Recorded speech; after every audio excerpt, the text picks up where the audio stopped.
Body neutrality. Here we are, a very, very loaded topic. So I will do my best to cover all aspects of this. For those who do not know, I saw a lot of familiar names here. Always excited to see old friends and of course new friends too. But for those who are newer to Amavita, we are Amavita. We are a coaching company and we help you love your life. It's right there in our name. So whether it's career coaching, so we get a lot of clients who, oh, see, I gotta remember to let people in. So if I pause again, that's what I'm doing. So for career coaching, we get a lot of people who either, if you've lost your job or you're looking to transition into a new job, or just looking for any sort of guidance, we've got you there. Life and health, those are my departments. So life coaching, whether you have specific life or health goals, or you're just kind of at a place where I don't know what I want to do with my life. I feel like I could be a little bit happier, not sure where to start, don't know what I want to do. We're your people for that. Same thing with leadership coaching as well. So we're right there. Anything, we're kind of a one-stop shop for all things life coaching. But if you have any questions about coaching, I'll be touching on this stuff throughout. But if you have any specific questions about coaching, you can also ask those at the end. I love answering those. And I'm Jill, certified health and life coach. So a lot of my story, I don't always share my story because it's not always relevant, but so my journey to becoming a health coach started a long time ago. But my journey to getting to becoming a coach was a very long, winding, chaotic, terrifying journey, but still fun, still rewarding, of course. But I suffered and battled an eating disorder for most of my adult life. I was diagnosed when I was 14 and really didn't get a grip on my healing until I was in my 30s. And so through that, this was before social media, this was before body positive, this was before body neutrality. It was a really long, very, very lonely, terrifying journey, being a teenager, just where that was before therapy was cool. So to say the least, it was scary. And so just through my own fumbling and stumbling and, just lots of failures, lots of wins, just really exploring on my own, I finally came across to coaching. And I realized that a lot of the work that I was doing, meditating, doing yoga, a lot of these different health practices were really great and still made me feel good in the moment, but it was not actually getting to the root cause of what was driving so much of my unhappiness. And so by hiring my own coach, I was able to shed a lot of light on those dark corners that I was afraid to look back and I was afraid to address. And so by working with the coach, I was able to look at those shadow corners, look at those dark corners, because that's a lot of where that real work is. So the clients that I get to work with, I have a wide variety. I'm working with dads, I'm working with parents, I'm working with people who are more focused on body neutrality. I'm also working with a lot of clients who just feel that they can't get a grip on the negative thoughts and they keep feeling stuck. So whatever that might be, if you have any questions or if you're looking for a sign that coaching might be it, this is your sign. So just let me know. We'll chat later. All right, quick overview. Very simple. I say this every time. I don't even know why I include this slide, but what is body neutrality? What are the differences in the movements? And how do we actually practice body neutrality? I'm very overzealous and you can tell when I get really passionate about topics. So there's a lot in here. I'm hoping we can save time at the end for the group exercise. If not, I will make sure to include all of that in the recap email to make sure that we can get through that. So, okay. So I would love to know, and I have my phone to also to track the chat box, but I would love to hear in the chat box, what does body neutrality mean to you? So even if you've never heard of the topic or this event is the first time that you're hearing of this topic, what do you think body neutrality means? Or unless you've experienced it, what does body neutrality mean for you? Maybe just share your own personal experience or some words that you might think that it's related to. Love to hear from you ladies.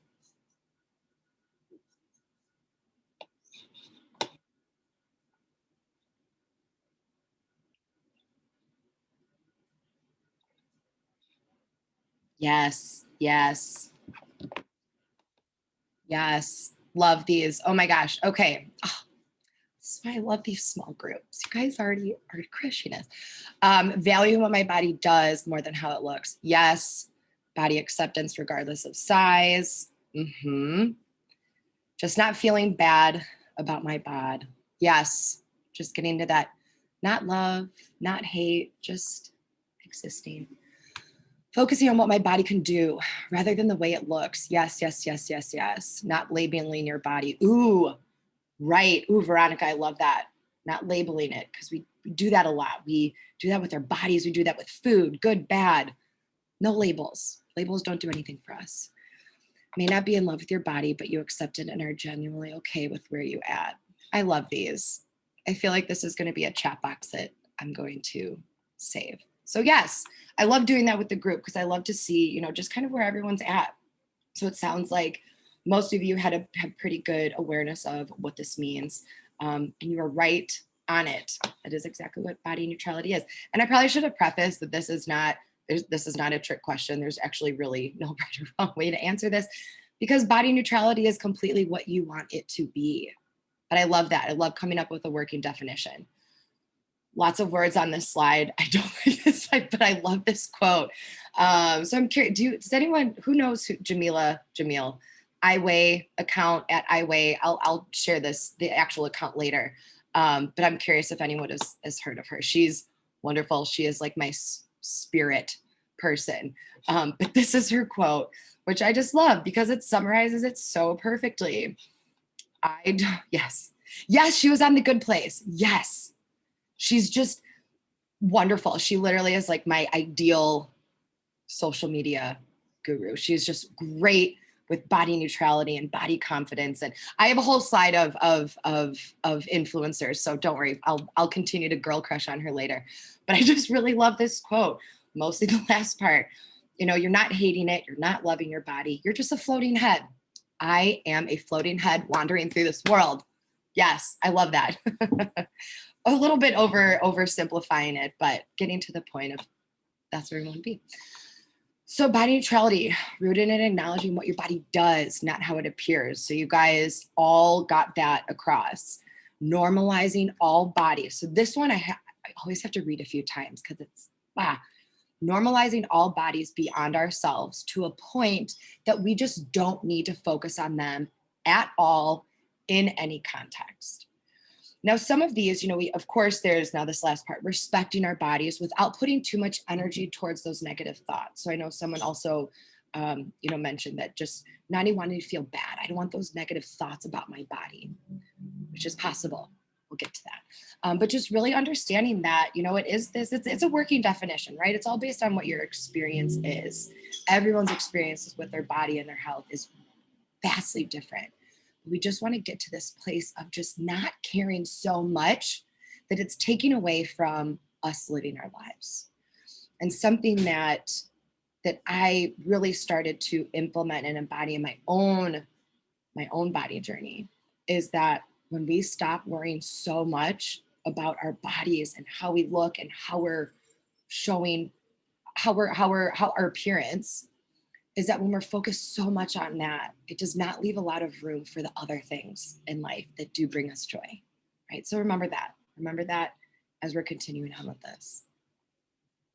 So I did want to, like I mentioned, I wanted to touch on body positivity and body acceptance, because those are also two very important. There's also body confidence, which is also the coaching that I do, but it's a little bit more, I want to talk about these more as movements because they are still really relevant. Body positivity, I don't want to touch too much on this. If you guys have questions specifically to this, I'd be happy to answer them offline, but I want to keep this high level just to create awareness, just so you're aware of what else is out there. But I'm curious, who has heard, I would assume if you guys have heard of body neutrality, you've definitely heard of body positivity and body acceptance, just like a quick yes or no in the chat box. I'm just curious to see how y'all feel about this. So body positivity, love your body no matter what, flaws and all, weight gain, no weight gain, whatever it is. It was rooted in the fat acceptance movement from the 1960s. So it actually traces way, way, way back before, social media, anything like that. But body positivity is also a lot about changing those societal standards. The body acceptance is kind of, and I'm oversimplifying this because again, if you want to learn more about these movements in detail, please, I'll share some resources after. I'm going to make note of that to share resources in the recap email. Yeah, so body acceptance is something that kind of came from body positivity, because when you think about it, this idea of loving yourself, flaws and all, rolls, cellulite, fat, no matter what, when we've been taught to hate that, it's really hard for us to just all of a sudden start loving it. So this body acceptance movement kind of came out as like a sister, I guess, of this movement, that it's accepting your body regardless of the flaws. So it's just kind of acknowledging that there are flaws there, which again, still is reinstating that we have this, that we are flawed, right? So, and it's still rooted in that certain bodies have been marginalized and unaccepted. So you can tell that these are very different. And I purposely did not put a lot of content on these slides because I wanted to keep it high level, but just recognizing the importance of these movements and how, depending on where you are in your journey, these might be better suited for where you're at. So I just wanted to bring those up. Does anyone have any questions about these? Okay, let's keep going. All right, so I saw these, so Beyond Beautiful book, I saw these on Instagram and I thought that this just did a really great side-by-side comparison of body positive and body neutral. So I'm gonna go through these kind of quickly, but they're just really good, just high level, kind of just the comparison side by side. So body positive, I feel good about myself because I know I'm beautiful. Body neutral, how I feel about myself has nothing to do with my appearance. So can you kind of see how these might be, they're very similar, but they might be conflicting. Because for me, I'm speaking personally, saying something like, I feel good about myself because I know I'm beautiful. That's great. I love that. That's motivating and inspiring. But if I don't feel good about myself and I don't think that I'm beautiful, saying that as a goal mental state just seems really conflicting. And so again, no matter where you are in your journey, if body positive is where you want to be, awesome. There's so much content that overlaps with this, but I just want to point out the differences so you can see. And so then with body neutrality, body neutral, it's more like my value has nothing to do with my appearance. So it's just even removing that whole, I feel good and I feel beautiful. It's just my state of being has nothing to do with my appearance. So same thing with this underlying assumption of what body positive is, body neutral. I'm going to actually skip over that one because, no, I'll still touch on it. So feeling attractive is a prerequisite to happiness.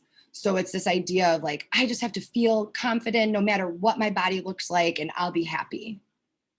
But body neutral, being preoccupied with what you see in the mirror, leads to unhappiness. So it's more so like, you don't want to get so wrapped up in this attractiveness and happiness. We want to keep them separate. So strategy, understand that your body is beautiful, flaws and all. Great, I love that. But you can see the difference. Understanding that your outer shell is only a single, not all that interesting part of yourself. So interesting, right? You can kind of see these vast differences in this body neutral way of thinking, at least for me, when I first started really studying this and implementing it in my own life. It felt weird, but it kind of felt good. It kind of felt like, oh, I'm taking a break from trying to love my body so much, right? It's just kind of like, my body's not interesting. Everything else is interesting. So again, the end game, this is the post that really, really got me, is body positive. We need to change the definition of beauty in our society. Body neutral. We need to change the value of beauty in our society. So I'm curious, how do you feel about this? If anyone has any questions, or if anyone's even explored kind of these side-by-side comparisons of body positive, body neutral, how are we feeling so far? This is way more accessible than body positivity. Yes, I agree. And I want to say, I do want to say, and I'll keep saying this, but body positivity is really inspiring. There's so much goodness that has come from that. But again, we want this to be accessible, right? We want this to be, that we can implement this. Great. I love this. Good. More accessible. I like that. I think that's the best way to go about that.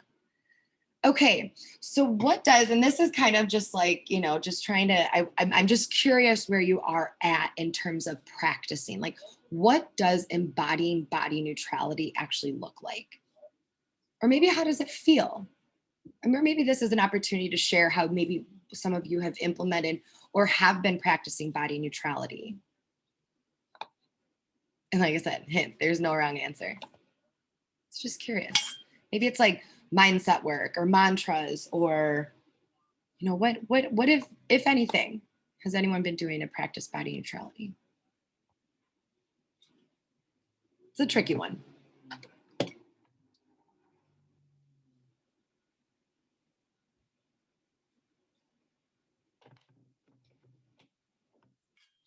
right, no one? That's fine. I guess that's what you're here to do, is figure out how to practice body neutrality.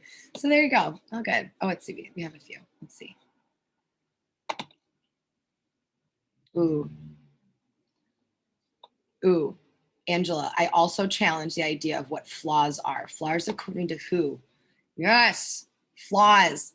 Flaws are basically diet culture based. Thank you for bringing that up. That's so true, because I really think that yes, that is a really good one, because it reminds us that even with, some of that, the more the body positive way of thinking is, I'm accepting my flaws. But like I said before, even when we do that, we're still acknowledging that someone out there who's probably just an old white dude is the one making these calls, right? So yes, so even when we see flaws according to who? It's usually just one person or marketing. Exactly. Aisha, I'm good enough. Not focusing on the mirror. Yes. Every time I check myself for my appearance and how it looks, I also make myself say something about what my body does. Yes. Yes. Just trying not to be so down on my body. Less judgmental. Yes. That's hard. It's hard. It's really hard to work on this when we are constantly being inundated by advertising, by marketing, by social media, by everything, constantly, all the time.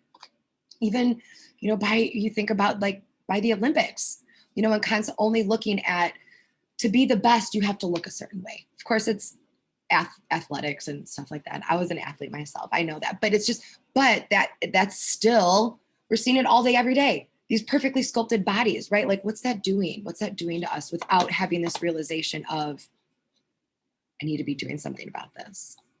Striving to look like a filter. Oh my God. Tara, don't even get me started on those damn filters. Oh, my goodness. There you go. Perfect example. Something that we do every single day. I don't like how I look, so I'm just going to swipe a filter on that. See, it goes into this. So I guess this is more so like, I love this. This is great. These practices. Thank you all for sharing this. See, there's no wrong answer, right? So let's get into how I've been practicing body neutrality. And something that I say all the time as a coach, and I truly, this was my promise to myself when I first became a coach, is authenticity first and foremost. Every single thing that I coach, I promise you, I have done myself and I have practiced myself. There's rarely anything that I speak to that I have not done myself or that I have researched on. I am also a science-backed coach. Psychology and the brain, everything is so fascinating to me. So if I haven't done it myself, it's science-backed, or it's just done by my clients. So I just want to embrace that, or just kind of set the pace for this, because some of these things, compassion, curiosity, might seem like high level or just kind of not the most out of the box thinking, but I promise there's a way to create more peace and allow for this process of body neutrality to be more no, I shouldn't say easy. Let's carry on. I'm getting ahead of myself. So compassionate curiosity, a catchier, more fun way of saying, please, please, please, please be kind to yourself. Be kind to yourself. So on the other side of this slide, I have, this is literally a topic that or something that I had already written for an article. So it was just like, yeah, so today was not the best. That's okay. But what did I learn? What did I learn from today? And the reason why we want to be compassionate is, my goodness, and I'm sure most of you can speak to this, not being compassionate to yourself and being really hard on yourself just sucks. And it doesn't help us. It doesn't get us anywhere, right? So being compassionate also allows, being compassionate on yourself and for yourself allows for those failures. It allows for, falling off and getting back on. It allows for us to, when we're more open and compassionate, compassion is a loving energy. And when we have more loving energy, we're more expansive. We're more open to new concepts. We're more open to trying new things.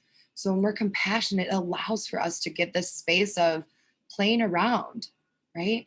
And then curiosity. This is where that non-judgmental piece comes in. Be curious without being judgmental. I know, so much easier said than done. But instead of saying, oh my God, why am I so freaking lazy? Maybe you say, oh my gosh, why does my body need so much rest right now? Right? Oh my God, I hate the way that I look. You know what? Is there anything that's going on in my life that might be triggering these thoughts that really has nothing to do with my appearance? Maybe it's stress. Maybe it's change. Ask ourselves, get curious. Ask ourselves why these thoughts are coming up. Why we're feeling this way. Just get curious. Get curious. And of course, it's really easy, especially if we have an entire lifetime of being hard on ourselves and being critical. Just practice that compassion and see how much easier it is to open up to these new practices. Observing patterns, again, without judgment. It's hard, but we can do hard things. And this on the side, it's not about avoiding the negative thoughts altogether. It's about choosing to respond to them differently. So this is kind of just this whole non-judgmental piece, right? So we want to observe, where are the patterns that these thoughts and these feelings of not good enough, not thin enough, not whatever enough, where do we tend to see these come up? Is it at night before bed? Is it when we're with certain people? Is it in the morning? Where are the patterns? Where do we see this uncomfortableness surface the most? And by looking at that, that's where we can practice that compassionate curiosity. What about these patterns are showing me? What can I learn here? And that's a huge part of the coaching that I get to do with my clients, is observing patterns. There's so much power in observing pain and patterns, because it helps us to uncover where the work is and what actually needs to be done. So what I get to do with my clients by observing these patterns and helping them observe these patterns, because we go through a lot of life without knowing that we even have these patterns, right? But we can get to the root cause of what is driving this, so we can heal that, repair that, and then create new patterns that serve us better. Values. Oh my gosh. Values, a seriously underrated obligation of adulthood that no one actually talks about or really prioritizes. I'm just curious, is anyone, and this is not judgmental, but I'm just curious if I were to say, what are your top values right now? Can anyone list them out clearly and quickly? I'm just curious. And if not, that's fine, because values is a very underrated obligation when it comes to our personal health and when it comes to anything in life. Oops, getting ahead of myself. Values. So values, the reason why this is so important is because we have to know what is our anchor in life. What's most important to us? What's most important to us? And let's see if someone put in the chat, being authentic, having empathy. Good. Yes. Kelly, I love that. But again, see, there's a little bit of a question mark there, right? So that's great, exploring this. But the reason why understanding what our values, what they actually are and what's the most important to us, is what helps us make decisions in life. By understanding what's most important to you? What do you value the most? What's most important to you in life? That's the lens and the filter that we get to make these decisions through. It helps us to understand, okay, am I going to, give up if quality family time is important? Then you know that if someone asks you to stay, an extra 2 hours after work late, you know that you have to say no because that's a boundary you set because family time is so important to you. So this is literally another value. Worrying about how I look, for me, worrying about how I look is no longer important to me. I value time spent with loved ones, celebrating life with food, drinks, travel, and trying new things. Shrinking my body is not living. Living is living. I can't remember when I wrote that, but I remember writing that out because I was trying to figure out a way to justify the actions that I was making that were not aligned with where I wanted to go. I was still spending money and time on trying to shrink my body and trying to lose weight. I was still making food choices that were so unappealing and are just blah, giving that up for what I really did truly enjoy. But at the end of the day, I was constantly in this butting of heads with what I was doing and what I believed and what was important to me. Because what was important to me was that quality time with friends and family where we got to cook food and go out to eat and drink and not worry about that. That's what I truly love. That's what lights me up. But on the other side of that, I was still saying no to going out to plans with friends or not eating out or eating before I go out to dinner, all that stuff, but it wasn't aligned. It wasn't aligned. So on the other side of that is I really had to take a step back and ask myself, is this life of trying to lose weight and shrink my body and look like a certain body type, is it actually aligned with what's most important to me? And it wasn't.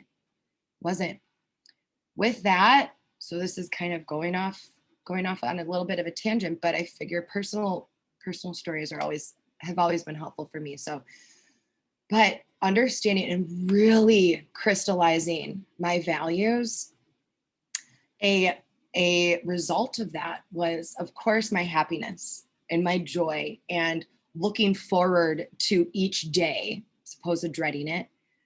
That was prioritized. But on the other side, not but, and on the other side of that, I gained weight. I lost my athletic build, as some people say. I just didn't look the same. And with that, I experienced some loss because so much of my life, my entire life was dedicated to being an athlete and losing weight and working out. And that was a loss, right? But I gained so much more by reprioritizing my values and what's most important in my life. And the trade-off, in my opinion, was the best trade-off. Okay, let's see, questions. So look at what you spend time and money on to see what you really value. Ooh, Katie, yes. Oh my gosh, that is a great tip. I've actually done this so that the values, so with Amala Vita, we have a module that is just dedicated strictly to defining your values. And so Katie, a practice that I recently did actually with one of my newer clients was exactly that. Because I said, I don't know what my values are. I don't know what it is. And we looked at what they spent time and money on. And sure enough, that's what we were able to uncover. Aisha, what about the opposite? I've experienced a lot of pushback from people who are against getting healthy. Interesting. I want to save this. Let's save this for the end because I feel like this could be a loaded question. But my question for that anytime is why? I was just asking why. That goes for all of this work. Why are you all here? Why do you want to learn about body neutrality? Why is health important? Why is repairing your relationship to your body important? So if I understand, I'm probably not understanding the question completely, Aisha, but we can talk about that later. But maybe just why? Why are you against getting healthy? And just see. That's a tricky one. I'm curious about that one. All right, so values, the importance of values. Give it a shot. Just give yourself time to just buckle down and what is important to you and see where you spend your time and money. and construct those values that way. Gratitude is queen. End of story. Gratitude. Oh my goodness gracious. Where do I even begin with gratitude? Gratitude is something that I'm assigning my clients their very first session, actually even before we start working together. Gratitude has constantly, study after study after study after study, proves that gratitude literally rewires your brain and how you think about things. So when we are constantly stuck in this negative loop pattern, only looking at the negative things, right? Our brain, our reptilian brain, it's actually the lower part of our brain. That is for, hang on, I'm going to take a step back. So anytime that we express gratitude, there's this part of our brain that is really, really activated. So if you were to share, there's this study, I'm going to write that one down, see if I can share it, because it shows these brain scans, these brain imaging of what brains usually look like. So that's just like the chatter, the monkey mind chatter, right? It's all red and orange and really bright. But then these studies have showed that when people consistently, that's a key word, consistently express gratitude and why they're grateful for those things, slowly over time, that part of our brain became less active. So when we feel that our brain is constantly swirling with negativity and negative thoughts, just take a step back and just disrupt that. Thought disruptors is something I work with my clients on all the time. Gratitude can be a thought disruptor. If we're really feeling those negative thoughts spiraling, just take a moment and you guys shared some of those already. I am so grateful for what my body can do for me. Oh my gosh. My body's job is literally to keep me alive. How amazing is that? Or something like this. Hey there, thighs. I've been taught to hate you, or I've been taught to hate how you look. So I'm learning to appreciate all you do for me instead, because that's way more fun. But this gratitude, consistently expressing gratitude, not only changes the way that our brain focuses on things, but it also just makes us feel really gosh darn good. Here's my last thing on this is, I can tell when I have strayed away from my gratitude journal because I notice myself. I am shorter. I am more agitated. I am less patient. I can actually feel when I am not expressing gratitude. And sure enough, I get right back to it. And there you go. Gratitude is so powerful. I cannot express that enough. All right, neutral mantras. Someone please come up with a sexier title for these. Some people use mantras, some people use statements. I feel like statements is kind of sterile and mantras is what it is. But anyway, so if anyone has any creative ideas, just put them in the chat box. Would love to hear. So mantras. So this is another part of my coaching experience, but also what's really helped me in life is observing those patterns can feel like a lot sometimes, and it's, of course, we want to do that without judgment, but it's going to be hard. It's like, oh my gosh, I always have these thoughts when this happens. I always have da-da-da. But the more that we create more awareness around that and we let our brain know, hey, those negative thoughts, those berating thoughts, those bully thoughts in my head, those are no more. We're working on changing those.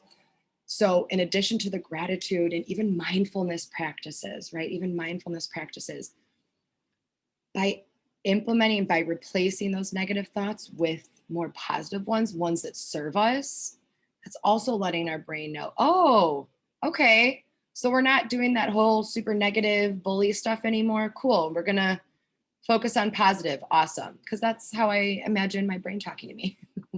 But these mantras are meant to be empowering for you. They are meant to light you up. They are meant to motivate you when you have lost all motivation. They are meant to get you out of bed in the morning, even when you don't want to.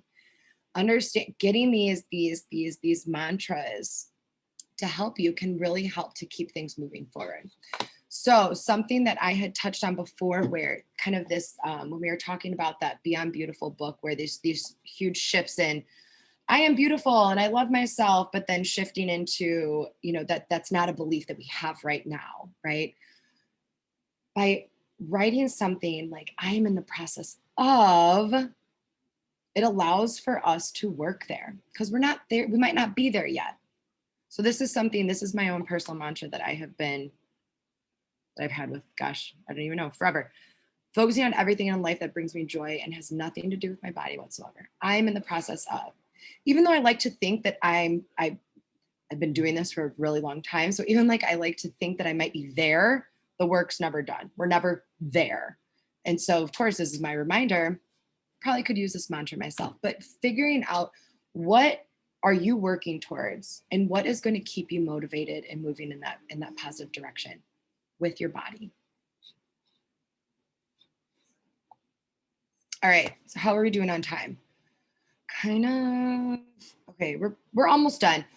I'm going to share this. I won't share the slides after, but I will share this one. So that way I can give you guys time to do this on your own. I'll explain it. And you can just, if you have a notebook and pen, you can just go ahead and jot some things down. But take your time to do this because this is, you put it on Post-its. You put them everywhere. I have Post-its of different sayings all over, whatever you need. So take the time to really do this. They work. I promise. Like I said, these are all my journey to body neutrality is literally all of these things. Of course, with coaching and therapy and a lot of other things, but these are the practices that really, really helped me. And I hope they help you too. So give yourself time to write down your own mantra. So thinking about, I'm in the process of, what are you working towards? What's your goal here? What is your goal? And it could be, even if it is maybe a more complex loaded health goal. So maybe just writing your own mantra just for your own body, just for yourself. What do you need to do to get there? So what do you, so like looking at mine, what do I need to do to get there? Well, I want to focus on everything in life that brings me joy, that has nothing to do with my body, right?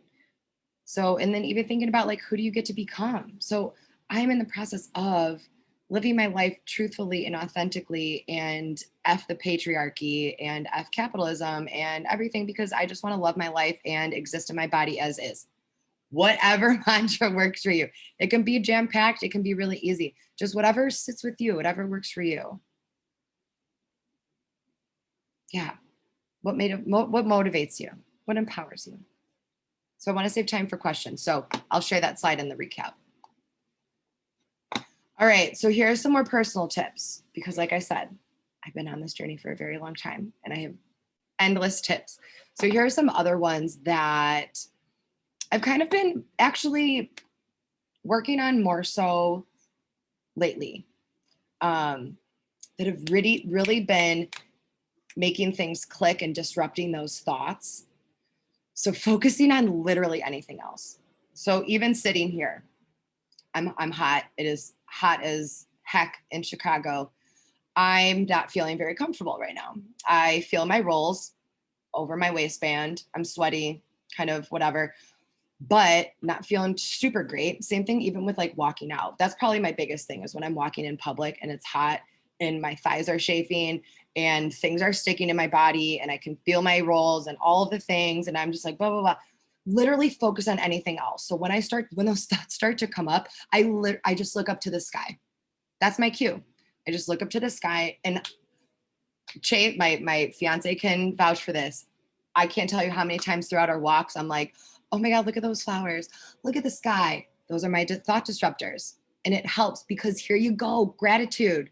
So then I'm looking up and I'm like, oh my gosh, what a beautiful earth. What a beautiful flowers. I'm so grateful for these flowers. And it helps. And then it looks, oh my gosh, nothing else matters. Observing all different body types. This is something else that's really interesting because usually we're so focused on ourselves, right? We think other people care and are judging us. They might be, whatever, who cares? But we think that people are so worried about what we look, but really we all know everyone's super worried, just more worried about themselves. So in those moments where we might be consumed with how we look or whatever it is, just stop and observe all the different body types you see. Just take a second, just observe. There is not a single body type that is the same. I promise, not a single body type is the same. How amazing is that? How amazing is that? Despite what diet culture and marketing and all of the things say that there's this ideal body type, there's not. There's just not. Am I doing this for myself or for the opinions of others? This question, I was completely one of those, like I had seen that so many times, but then when things click, you read it another way and it means something different. Holy powerful technique there. Question yourself, am I doing this for myself or for the opinions of others? And try to do that without judgment and just write down, just journal, jot down things. Ask yourself that, write it on a Post-it before you go in, buy clothes, buy food, work out, whatever it might be. Are you doing this for yourself or maybe for the opinions of others? Normalize bad body image days. I think I need to start posting this on Instagram more because we need to normalize bad body image days. I am a health coach that focuses on body confidence. I still have bad body image days. But here you go. Now here's the thing. Bad is still, so here you go. I'm fixing myself. Not bad. Maybe off. Maybe instead of off because it's still that morality, those labels, right? So normalize off body image days. And who cares? Because we all have them. Ask for support on those off days. And if you don't have support, first and foremost, let's have a chat. 2, create a happy days folder. Keep it on your laptop, keep it on your phone. You can have saved folder on Instagram, whatever it might be, saved on TikTok. What brings you joy? Just disrupt. It's disrupting those thoughts, right?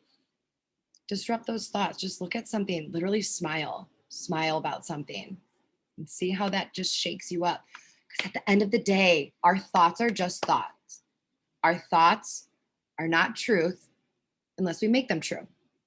We have over 60 to 80,000 thoughts a day. Most of them are negative. Most of them are repetitive. So if we listen to every single one of those thoughts, utter chaos, right? But we don't. We only latch onto the ones that actually have something that we are making meaning of. But we don't have to. We don't have to. Our thoughts are not truth unless we make them. Challenge those thoughts when they come up. Just challenge them. Social media audit. Here we go. This is for real. Seriously, do it. It helps. I should have put a ton. It helps so much. Oh my goodness. Think about how much time we spend on social media. And if we are constantly scrolling, if we're constantly on something that is only showing us certain body types, think about how many images and stories and scrolls that you see within a minute that they're making you feel really shitty about yourself. That's a lot. That is a lot. Gratitude and social media are the 2 things that I ask for first with my clients. What's your social media feed look like and how are you expressing gratitude? That's how powerful these things are. That's how powerful these things are. So do an audit. And it's okay if there's people there that are there for inspiration. Awesome. It's all about intention. It's all about intention and how these accounts are making you feel. If they're inspiring and they make you feel really good, keep that. But if they're not, if they're making you feel less than, or if they're making you feel like you need to change yourself or change your body or change how you look, appearance, right? If you're feeling that whatever that is, get compassionately curious and just do an audit and see. I think I have like 10 or 15 of these. These are just the few, these are my top ones. Sarah and there's Paya, Jessamine is awesome. Scarlett is in fashion and she's disrupting all of the fashion industry. And Megan Jane, she was Body Posy Panda for a while, if you guys are familiar with her, but just really amazing messaging and also just making it normal. Again, normalize all bodies. Normalize all bodies. All right. So I'd love to know, this was a lot. Like I said, I get overzealous and try to jam pack stuff in. So now that I've had a break, what is one new thing you learned today? And what's one commitment you're going to make for yourself? And I'll give you a few minutes. You can share in the chat box. Would love to hear. We're going to move into Q&A in a minute, but I would love to hear, what's one new thing you learned today? Hopefully you learned something new. And if it might not have been the content, maybe it's something about yourself. Did that content hit you in a different way? anything that you're taking away with that you definitely want to commit to for yourself. I'd love to hear from you all. Be grateful for my body. Disrupt those negative thoughts. Yes, love that. Thought disruption, oh my gosh, is a huge part of the coaching that I do, because we realize, especially after COVID, there's still a lot that we're going through. There's still residual stuff there. And even as we're moving into different seasons and change happens, a lot of those changing moments can bring up a lot of negative thoughts that are surfacing. Because our brain loves to, I remember what I was going to say before about our reptilian brain, is that our brain loves to find problems to fix. And if there isn't a problem to fix, you better bet our brain's going to try and find one. So just remembering to utilize and disrupt those thoughts, because we don't have to believe them. I learned about neutral mantras. I commit to staying on this journey. Yes. Changing the value of beauty rather than the definition. Yes. Just no value. Our appearance has nothing to do with anything. Thought disruption tactics. Remind myself of what my body does daily. Yes. Yes, Tara. Daily. These are all these daily commitments that are really important. Well, thank you for sharing those. All right. So lastly, I am offering free 30-minute strategy sessions to new people. So anyone, if you're a current, I don't think there's no current clients on here of mine, or at least that I saw. But if you're new, if you're a current client, or if you've used a strategy session before, this does not apply to you. These are for brand new people who are interested in coaching. Not necessarily coaching, maybe with Amla Vita, but are just interested in coaching, because what we do is we actually, in these sessions, we'll coach you through what are your health goals, whether it is body neutrality focus, body confidence focus, overall health, whatever it is. We'll actually craft a strategy for your plan forward. But a lot of that strategy overlaps with the coaching the coach programming that we do. So I always just ask, show up, be present, use this session to really help you get the most out of it. I will share this link. Actually, I probably will have to stop sharing. I'm going to share this link right now in here if anyone is interested. Oh, no, I definitely didn't get it. But I'll share the link. If anyone is interested, please feel free to go ahead and sign up for that. And then lastly, questions. If anyone has any questions, you can go ahead and unmute yourself while I'm getting that link. If you have any questions, unmute yourself, or if you feel more comfortable putting them in the chat, go ahead and put them in the chat. Let me get that. I'll get that link for you.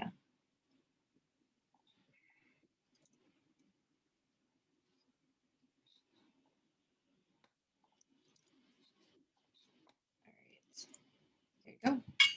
Okay, cool. All right. Any questions? Let's see. Oh, Veronica. How to use thoughts for good. Use my thoughts to reshape my life. Yes, yes, yes, yes. I love that. And something else about, so we have this this tool, it's called TFAR, that I always share with my clients, and it's thoughts, feelings, actions, results. And it's kind of this, it's a high level, oversimplified way of how our thoughts impact how we show up. Essentially, we have an experience, or someone or something happens, and we have thoughts. So we have these thoughts, and our thoughts influence our feelings, how we feel. And then our feelings influence our actions. And then our actions is what creates our results. It creates our livelihood, creates our well-being. Now, most of the time we observe our feelings and actions first, because those are the most relevant, right? But when we can trace back and observe, okay, if I have these results in my life that are not working, work backwards. What actions are you doing that are leading to that result? What emotions, what feeling, what sensations, what's going on with you that are influencing those actions? And then getting to, where are your thoughts? Where are your thoughts? Something else, maybe I'll share that. I'll share that PDF with you. Okay. Can you talk about the movement of the body in regards to body neutrality? Like still doing things that are creators of health without it being about the physical appearance outcome, more for the joy of movement. Ooh, yes. Oh, Liz, I love this one. Okay. I'm gonna do my best because I have such a long, very complicated relationship with movement and exercise. So I was an athlete for all the way through college, and then afterwards still continue to be obsessed with exercise and movement. So it can be a lot to shift from choosing movement for joy when we've been so programmed to choose movement for health. And especially when we have people, gyms and people sharing their workouts every single day on Instagram and all of that stuff, we can feel pressure to do movement. But something that I just invite you to do is just take a toll on any sort of activity. So not necessarily movement, because movement is still limiting ourselves to gyms and workouts and, kind of more of like the individual experience. But what about activities outside of actual exercise? So activities, I had a client who we got her back into horseback riding. We have, skateboarding. There's so many different, I'm just thinking different clients that have had different choices of movement, but we're still movement and they're still moving their body. They're elevating their heart rate, but it's not necessarily qualified as exercise, but it doesn't have to be. Because again, that goes back to who's has a definition of exercise, right? Who's qualifying? These are what you have to do to exercise. So always go back to what excites you. What do you, here we go. Here's an even better question. What forms of movement or activities, physical activity, right? What choices of movement do you actually want to do? What do you actually look forward to doing? And just start there and see what excites you.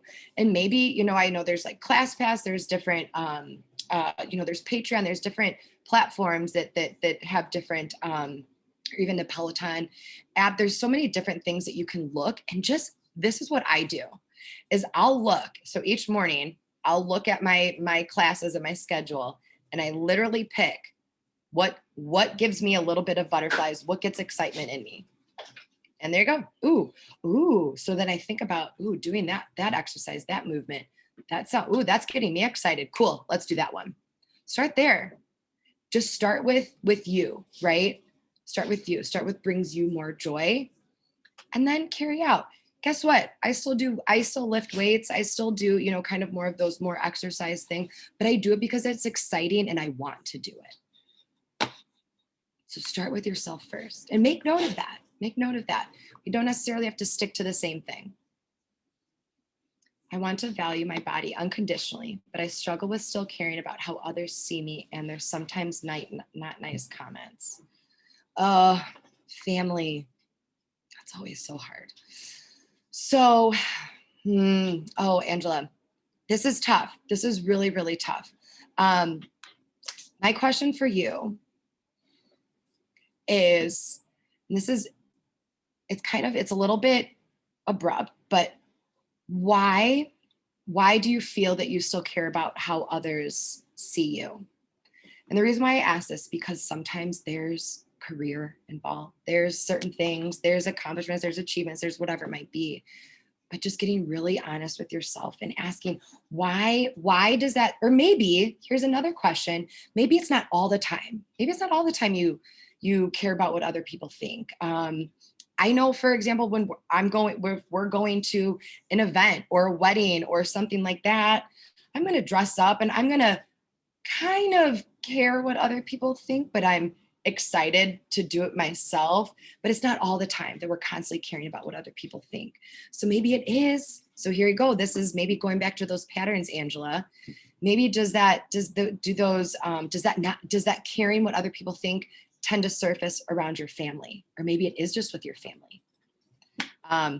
Family stuff is really complicated and really, really deep. So if that is a question that you want to take offline, please do so. I'm going to put my email in here. You guys, you'll have my email as it is, but if you have any other questions, because we are almost at time, please ask them. Please ask them. But I hope that helps. I know these literally are like coaching opportunities, but just asking yourself, just observing, when do you tend to care what other people think? But then also taking it a step further, Angela, and thinking, when you start to kind of worry about what others think, and maybe it is just your family, maybe it's sometimes friends, but what are you choosing to do after that? So that's something else too, is that, are you choosing to, maybe you change your outfit, or maybe you do something else, right? What are you choosing to do after that? That can also help guide where the root cause actually is, right? So that TFAR model, those results, actions, feelings, thoughts. So maybe it's just the thoughts, but maybe it is the people that are influencing that. So just get curious, right? Just get curious. All right. Wonderful. Oh, that was a lot. I talked a lot. Usually I like to engage more, but this is a topic that just is so close to my heart and means so much to me. And I want to make sure that I share as much as I can with all of you.